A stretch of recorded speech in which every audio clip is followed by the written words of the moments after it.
जब अर्थव्यवस्था तेजी से बढ़ती है, निवेशकों का भरोसा बनता है, विदेशी पूंजी आती है तो बाजार ऊंचाइयां छूने लगता है। वहीं जब वैश्विक माहौल में अनिश्चितता हो जाती है, आर्थिक संकेत कमजोर दिखने लगते हैं, तब बाजार में गिरावट का दौर देखा जाता है।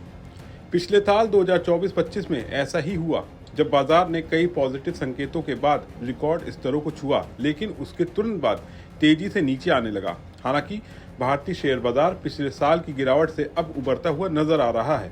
मोतीलाल ओसवाल की रिपोर्ट के मुताबिक शेयर बाजार अब पिछले साल के मुकाबले ज्यादा मजबूत नजर आ रहा है, क्योंकि कॉर्पोरेट कमाई का स्तर अब बढ़ता हुआ दिखाई दे रहा है। अभी निफ्टी 21.4 गुना इनकम पर कारोबार कर रहा है, जो इसके रिकॉर्ड औसत 20.8 गुना से भी ज्यादा है, जिससे जाहिर होता है भारतीय शेयर बाजार पिछले साल की तुलना में अब काफी अच्छी हालात में है।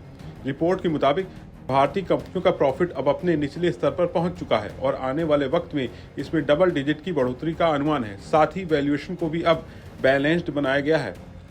कॉर्पोरेट आय में सुधार के पीछे सरकारी नीतियों को भी अहम माना गया है।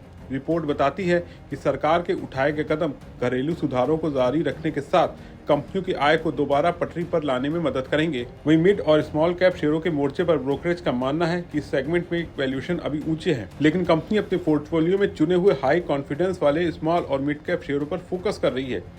कारोबारी साल 2026 की दूसरी तिमाही में निफ्टी की 27 कंपनियों के ज्वाइंट डिस्प्ले के बारे में रिपोर्ट में बताया गया कि इन कंपनियों की बिक्री, एबिटा, पीबीटी और पीएटी में 9%, 8%, 5% और 5% की सालाना बढ़ोतरी दर्ज की गई, जो अनुमानों से बेहतर रही। इनमें से 5 कंपनियों ने अपने पैट अनुमान को 5% ज्यादा बढ़ाकर पार किया, जबकि 7 कंपनियां अनुमान से नीचे रहीं। एबिटा के मामले में 6 कंपनियों ने उम्मीद से बेहतर प्रदर्शन किया और 3 कंपनियां पीछे रहीं। रिपोर्ट में कहा गया कि Coal India, Axis Bank, Hindustan Unilever, Kotak Mahindra bank और इटर्नल जैसी कंपनियां अपने मुनाफे को उतना नहीं बढ़ा पाई जितनी उम्मीद थी। कुल 27 में से 7 कंपनियों के नतीजे उम्मीद से बेहतर, 5 बेहतर और 15 कंपनियों के रिजल्ट अनुमान के हिसाब से ही रहे। कुल मिलाकर शेयर बाजार में तेजी की उम्मीद से निवेश के लिए बेहतर मौके बन सकते हैं और कंपनियों की आय बढ़ाने में मददगार साबित हो सकते हैं। आपका इस पर क्या सोचना है, कमेंट करके बताएं और बने रहें बिस्तक के साथ।